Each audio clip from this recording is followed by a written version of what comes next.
Baik, selamat malam.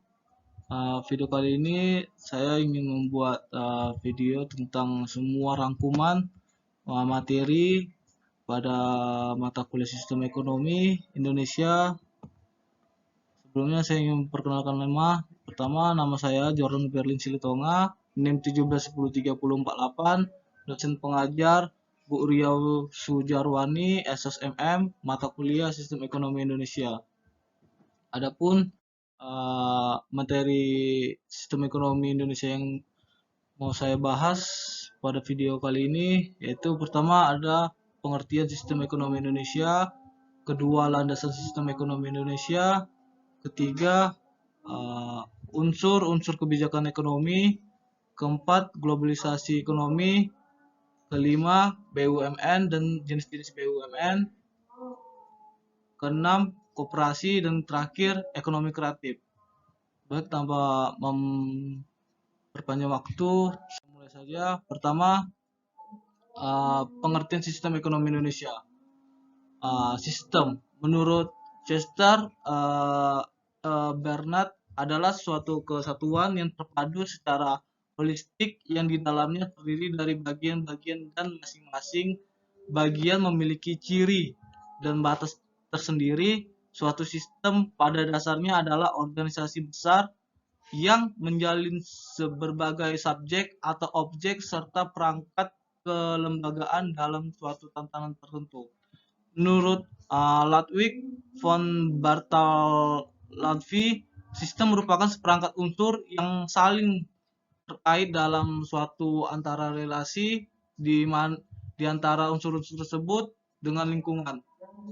Terus ada juga menurut Anatol Raporot, sistem adalah suatu kumpulan, kesatuan, dan perangkat hubungan satu sama lain. Kemudian sistem juga sebagai sekumpulan unsur atau elemen yang saling berkaitan dan saling mempengaruhi dalam melakukan kegiatan bersama untuk mencapai suatu tujuan. Kedua, pengertian ekonomi.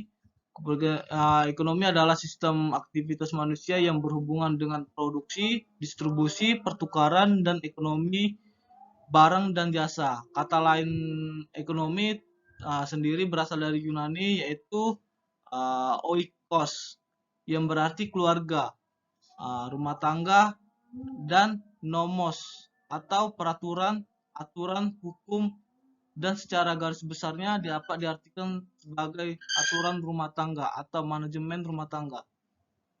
Ketiga, ada pengertian sistem ekonomi menurut Dumairi 1966. Sistem ekonomi adalah suatu sistem yang mengatur serta menjalin hubungan ekonomi antar manusia dengan seperangkat kelembagaan dalam suatu tatanan kehidupan. Selanjutnya dapat dikatakan pula bahwa sistem ekonomi tidaklah harus berdiri sendiri, tetapi berkaitan dengan falsafah, pandangan, dan pola hidup masyarakat tempat berpijak. Sistem ekonomi merupakan perpaduan dari aturan-aturan atau cara-cara yang menjadi satu kesatuan yang dapat digunakan untuk mencapai tujuan perekonomian. Sistem ekonomi yang dianut sebagai setiap bangsa merupakan khas untuk membedakannya biasa dapat dilihat dari sudut pandang. Pertama, ada sistem kepemilikan sumber daya atau faktor-faktor produksi. Kedua, ada kebebasan masyarakat untuk mendapat berkompetisi antara satu sama lain. Dan ketiga, ada peranan pemerintah dalam mengatur kehidupan ekonomi bangsanya. Di sini ada penjelasan sedikit tentang landasan sistem ekonomi Indonesia. Keterlibatan pemerintah dalam kehidupan ekonomi dapat dibedakan menjadi tiga, yaitu pertama, membuat peraturan-peraturan dengan tujuan pokok agar kegiatan ekonomi yang dilakukan berjalan secara wajar dan tidak merugikan masyarakat. Kedua, menjalankan berbagai kebijakan ekonomi antara lain kebijakan fiskal dan moneter. Ketiga, secara langsung menjalankan berbagai kegiatan ekonomi sehingga dapat memaksimumkan keuntungan sosial. Landasan sistem ekonomi Indonesia secara normatif, landasan ideal sistem ekonomi Indonesia adalah Pancasila dan Undang-Undang 1945. Dengan demikian, maka sistem ekonomi Indonesia adalah sistem ekonomi yang berorientasi kepada pertama ketuhanan yang Maha Esa, uh, yang mana artinya berlakunya etik dan moral agama bukan materialisme. Kedua, kemanusiaan yang adil dan beradab. Yang mana artinya tidak mengenal perasaan, pemerasan, atau eksploitasi. Ketiga, persatuan Indonesia, di mana artinya berlaku kebersamaan, asas kekeluargaan, sosionasionalisme, dan sosiodemokrasi dalam ekonomi. Keempat, ada kerakyatan, artinya mengutamakan kehidupan ekonomi rakyat dan hajat hidup orang banyak. Kelima, ada keadilan sosial, di mana artinya persamaan atau empasipasi kemakmuran masyarakat, yang utama bukan kemakmuran orang seorang. Di sini ada pembahasan sedikit tentang pasal-pasal. Yang pertama ada pasal 18A ayat 2 yang mengatakan bahwa hubungan keuangan, pelayanan umum, pemanfaatan sumber daya alam, dan sumber daya lainnya antara pemerintah pusat dan pemerintah daerah diatur dan dilaksanakan secara adil dan selaras berdasarkan undang-undang. Kedua, ada pasal 23 ayat pertama yang mengatakan bahwa anggaran pendapatan dan belanja negara sebagai wujud dan pengelolaan keuangan negara ditetapkan setiap tahun dengan undang-undang dan dilaksanakan secara terbuka dan bertanggung jawab untuk sebesar-besarnya kemakmuran rakyat. Kedua, ada rancangan undang-undang anggaran pendapatan dan belanja negara diajukan oleh Presiden dan dibahas bersama Dewan Perwakilan Rakyat dengan memperhatikan pertimbangan Dewan Perwakilan Daerah. Ketiga,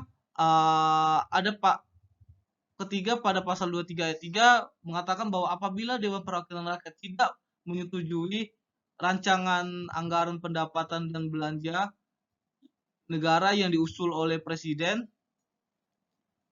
pemerintah menjalankan anggaran pendapatan dan belanja negara tahun yang lalu.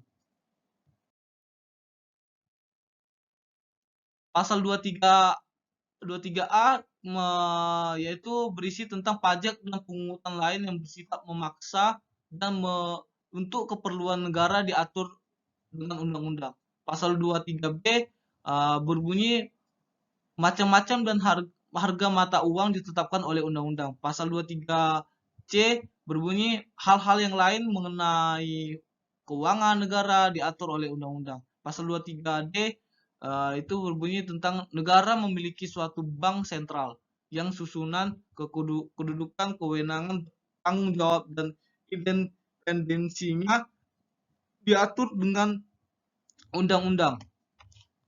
Kemudian ada pasal 27 ayat 2 yang berbunyi setiap warga negara berhak atas pekerjaan dan penghidupan yang layak bagi kemanusiaan. Pasal 23 ayat 1 berbunyi tentang perekonomian disusun sebagai usaha bersama berdasarkan atas kekeluargaan. Ayat 2 mengatakan bahwa cabang-cabang produksi yang penting bagi negara dan menguasai hajat hidup orang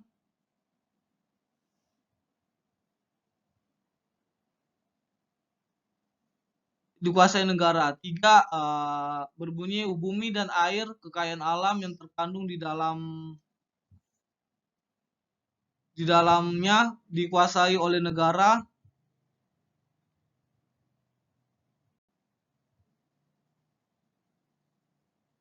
dan dipergunakan untuk sebesar-besarnya kemakmuran rakyat.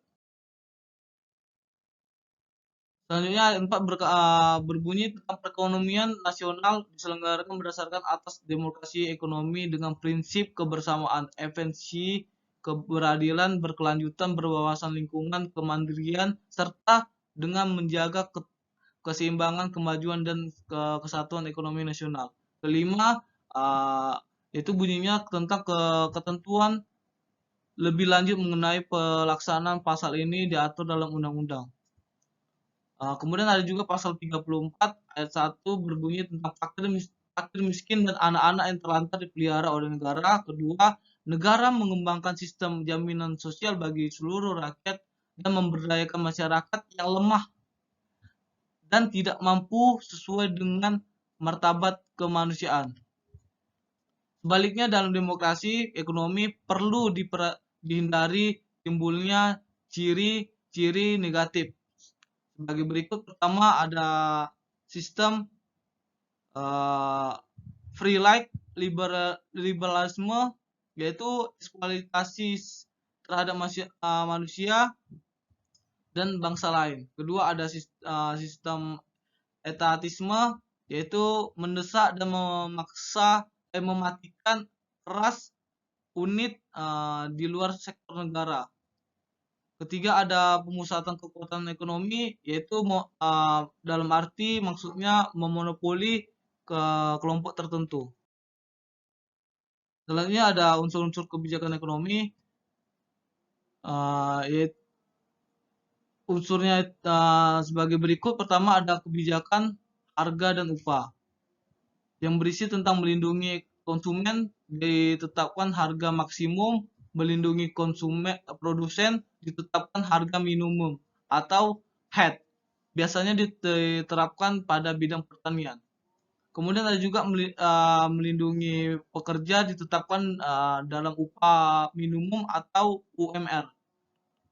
Kedua, yaitu kebijakan tentang produksi untuk mengatasi ketidakseimbangan antara permintaan dan penawaran, maka pemerintah dapat melakukan tindakan-tindakan langsung mempengaruhi produksi. Ketiga, kebijakan perdagangan, di mana dikenal sebagai kebijakan proteksi yang terdiri dari tindakan-tindakan yang bertujuan untuk membatasi impor dan memajukan ekspor guna melindungi industri dari persaingan dengan industri di luar negeri. Keempat, itu unsur kebijakan ekonomi adalah kebijakan sosial, di mana bertujuan untuk mengurangi ketegangan-ketegangan yang disebabkan tidak meratanya pendapatan di antara golongan penduduk yang muncul dari kecemburuan sosial. Kelima, ada kebijakan kesempatan kerja. Jika lowongan kerja baru tidak menampung semua angkatan kerja baru, maka sebagian angkatan kerja baru ini akan menjadi pengangguran. Keenam, ada kebijakan unsur ekonomi, yaitu kebijakan moneter, bertujuan untuk menjaga stabilitas nilai mata uang negara yang bersangkutan melalui penambahan atau pengurangan penawaran yang beredar, uang yang beredar. Ketujuh, tentang kebijakan keuangan negara dan fiskal, di mana keuangan berkaitan dengan pemasukan dan pengeluaran negara, fiskal berkaitan dengan pajak. Kedelapan, yaitu kebijakan tentang industrialisasi, di mana tindakan pemerintah untuk memberikan arah kepada industri yang sudah ada dan akan berdiri. Selanjutnya ada globalisasi ekonomi, di mana globalisasi perekonomian merupakan suatu proses kegiatan ekonomi dan perdagangan di mana negara-negara seluruh dunia menjadi satu kekuatan pasar yang semakin terintegrasi dengan tanpa rintangan batas teritorial negara. Globalisasi perekonomian mengharuskan penghapusan seluruh batasan dan hambatan terhadap arus modal, barang dan jasa. Globalisasi ekonomi juga antara lain terjadi dalam bentuk-bentuk berikut. Pertama, ada globalisasi produksi, di mana produksi setiap perusahaan berproduksi di berbagai negara dengan sasaran agar biaya produksi menjadi lebih rendah atau murah. Hal ini dilakukan karena baik karena upah buruh yang rendah, tarif bea yang murah, ataupun infrastruktur yang memadai, uh, seperti iklim usaha dan politik yang kondusif. Dunia dalam hal ini menjadi lokasi manufaktur global. Selanjutnya ada globalisasi pembiayaan di mana perusahaan global mempunyai eh, akses untuk memperoleh pinjaman atau melakukan investasi.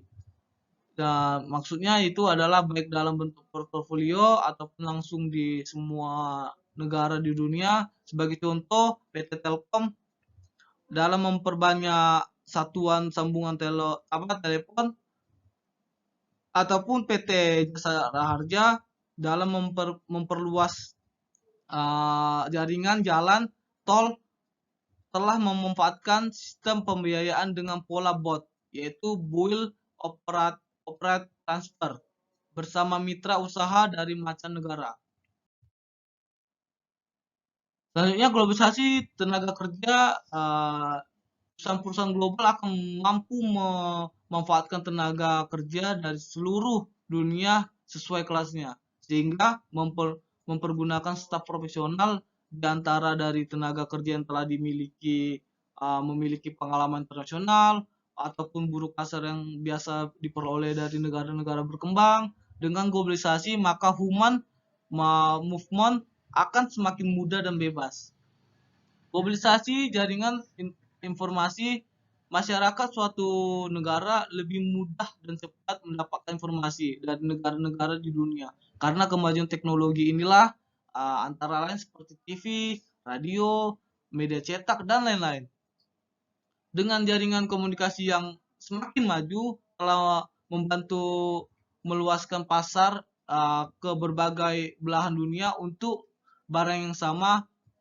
Sebagai contoh KFC, Dana Jeans, Levi's, Hamburger, mungkin brand-brand yang terkenal lainnya itu dapat melanda pasar di mana-mana akibat selaras masyarakat dunia baik yang berdomisili di kota maupun di desa menuju selaras global. Globalisasi perdagangan ini terwujud dalam bentuk penurunan dan penyelenggaragaman tarif serta penghapusan berbagai hambatan non tarif. Dengan demikian kegiatan perdagangan dan persaingan menjadi semakin cepat, ketat, dan fair. Selanjutnya ada dampak globalisasi ekonomi.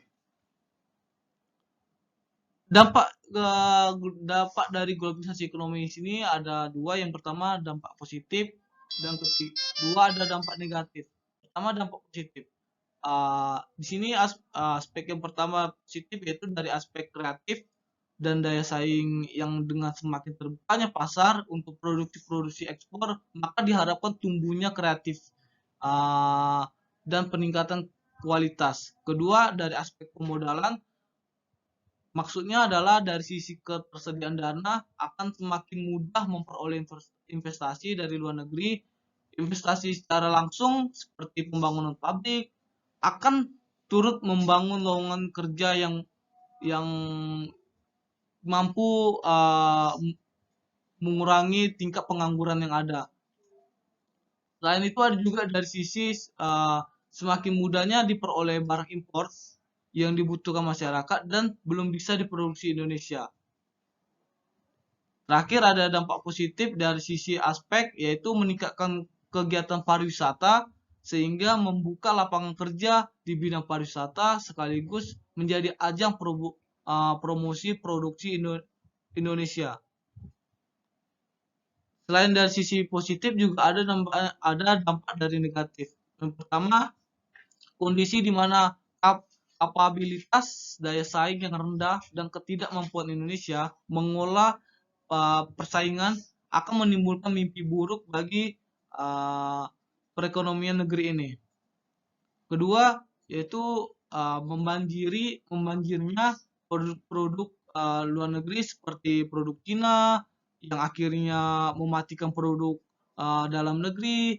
Terus ada juga warga negara Indonesia hanya akan menjadi tenaga kasar bergaji murah. Sedangkan pekerjaan yang membutuhkan skill akan dikuasai tenaga kerja asing atau ekspatriat asing.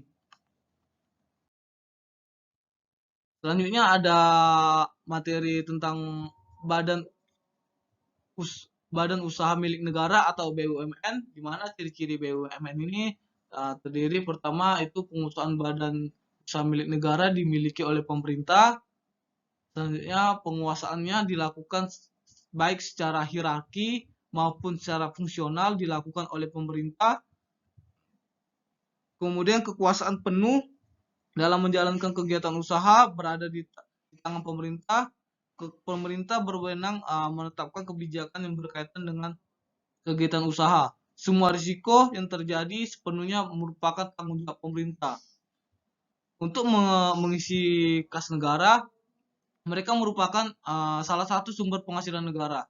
Baik pengusaha swasta tidak memonopoli usaha untuk menghujat hajat hidup orang banyak, melayani kepentingan umum atau pelayanan kepada masyarakat. Juga merupakan lembaga ekonomi yang tidak mempunyai tujuan utama itu mencari keuntungan, tapi dibenarkan untuk memupuk keuntungan. Adapun jenis-jenis BUMN, pertama ada perusahaan perseroan atau persero, di mana perusahaan persero yang dimiliki BUMN ini itu berbentuk dalam bentuk PT. Biasanya modal atau sahamnya paling sedikit 51% yang dimiliki oleh pemerintah. Itu bertujuan untuk mengejar keuntungan. Maksudnya mendirikan persero ini ialah menyediakan barang atau jasa yang bermutu tinggi dan berdaya saing kuat untuk mengejar keuntungan dan meningkatkan nilai perusahaan. Ciri-ciri persero sebagai berikut, itu pendiri persero diusulkan oleh menteri atau kepada presiden. Selanjutnya juga pelaksanaan pendirinya dilakukan oleh menteri dengan memperhatikan perundang-undangan. Statusnya berupa persero terbatas yang diatur berdasarkan undang-undang. Modalnya berbentuk saham. Sebagian atau seluruh modalnya adalah milik negara dan kekayaan negara yang dipisahkan. Organ persero adalah RUPS, direksi dan komisaris. Menteri yang ditunjuk memiliki kuasa sebagai pemegang saham milik pemerintah. Kedua ada perusahaan jawatan atau perjan, di mana perusahaan jawatan yang dibentuk salah satu BUMN memiliki modal yang berasal dari negara. Besarnya modal perusahaan jawatan ditetapkan melalui APBN.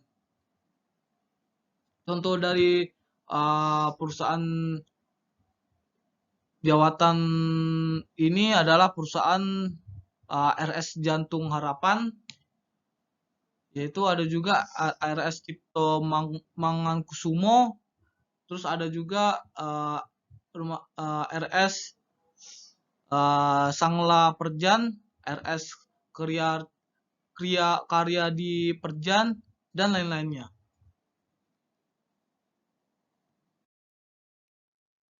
Ketiga ada perusahaan umum, yang dimana perusahaan umum atau perum ini adalah suatu perusahaan negara yang bertujuan untuk melayani kepentingan umum, tetapi sekaligus mencari keuntungan, sudah pasti.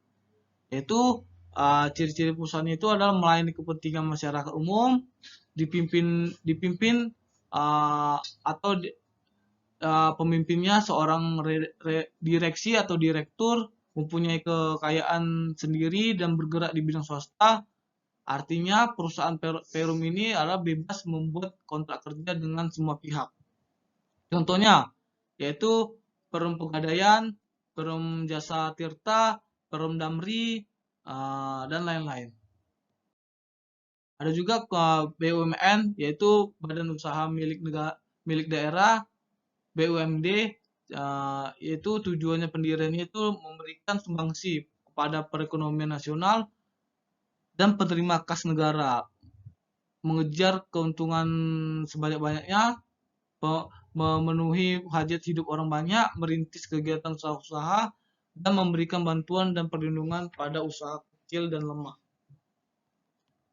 Ciri-cirinya yang pasti pemerintah memegang hak segala kekayaan dan usaha. Pemerintah berkedudukan sebagai pemegang saham dalam pemodalan perusahaan. Pemerintah memiliki kewenangan dan kekuasaan yang menetap kebijakan perusahaan. Selanjutnya ada koperasi, yaitu pada prinsipnya koperasi terbaru yang dikembangkan oleh International Cooperative Alliance atau Federasi Koperasi Non-Pemerintah Internasional adalah keanggotaan yang bersifat terbuka, sukarela, pengolahannya secara demokratis, partisipasi anggotanya dalam ekonomi kebebasan dan otonomi, pengembangan pendidikan, pelatihan, dan informasi. Di Indonesia sendiri telah dibuat Undang-Undang Nomor 25 Tahun 1992 tentang perkoperasian.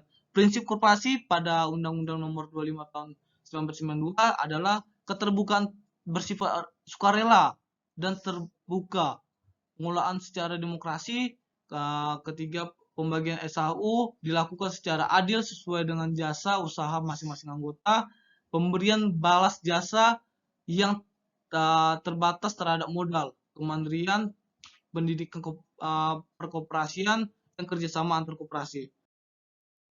Adapun jenis koperasi, menurut fungsinya pertama ada koperasi pembelian dan pengadaan, koperasi pembelian atau pengadaan atau konsumsi. Kemudian ada juga koperasi penjualan atau pemasaran. Kemudian ada juga koperasi produksi dan ada juga koperasi jasa. Jenis-jenis koperasi berdasarkan tingkat dan luas daerah kerja. Pertama ada koperasi primer, yaitu di mana koperasi primer, koperasi yang minimal memiliki anggota sebanyak 20 orang perseorangan. Kedua ada koperasi sekunder, yaitu adalah koperasi yang terdiri dari gabungan badan-badan koperasi serta memiliki cakupan yang kerja yang luas dibandingkan dengan koperasi primer.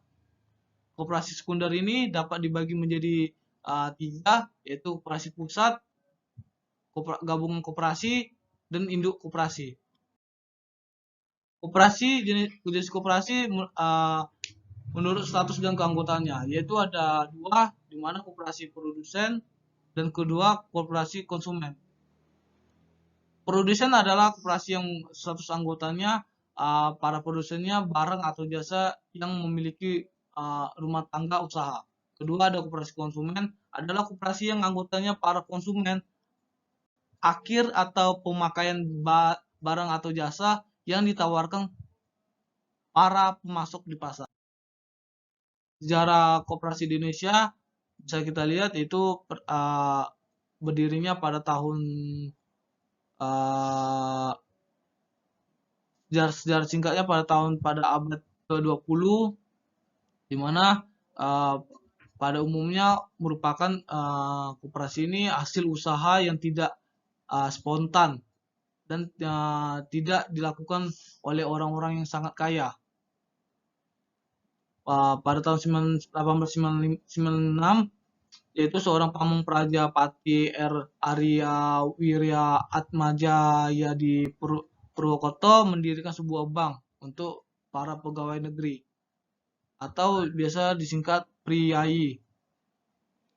Kemudian ada juga the Fall Fund Western Road.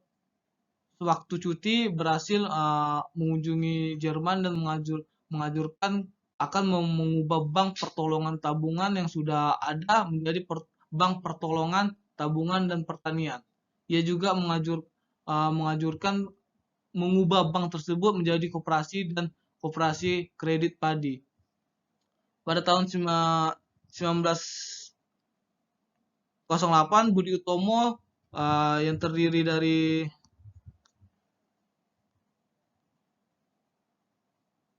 Budi Utomo yang didirikan oleh Dr. Stomo memberikan peranan bagi gerakan koperasi untuk memperbaiki kehidupan rakyat. Kemudian ada ekonomi kreatif, di mana ekonomi sejarah ekonomi kreatif ini itu bertujuan kepada lebih ke seni dan budaya manusia sejak tumbuh awalnya peradaban dan berkembangnya pesat dalam peran penting di berbagai tonggak peradaban manusia di masa lalu. Namun pembabakan ekonomi kreatif diulas dari zaman modern, yaitu pada era pencerahan atau enlightenment sebagai hasil mula pemikiran dunia modern. Ada definisi menurut John Hopkins, yaitu ekonomi kreatif adalah kegiatan ekonomi di mana input dan output adalah gagasan. Kemudian ada juga menurut Harmayer Z dalam bukunya itu menangkap peluang usaha. Adapun sektor ekonomi kreatif yang saya bisa tampilkan itu adalah ada jenis perikanan, ekonomi kreatif perikanan, arsitektur, barang barang pasar, barang pakai, seni, kerajinan, desain, fashion, video, film dan fotografi, permainan interaktif, musik, seni pertunjukan, penerbitan dan percetakan, ada juga layanan komputer dan piranti lunak, kemudian ada juga televisi dan radio, dan terakhir ada riset dan pengembangan. Baik, sekian yang bisa saya jelas paparkan rangkuman materi yang saya ringkas. Saya ucapkan terima kasih. Assalamualaikum warahmatullahi wabarakatuh. Selamat malam.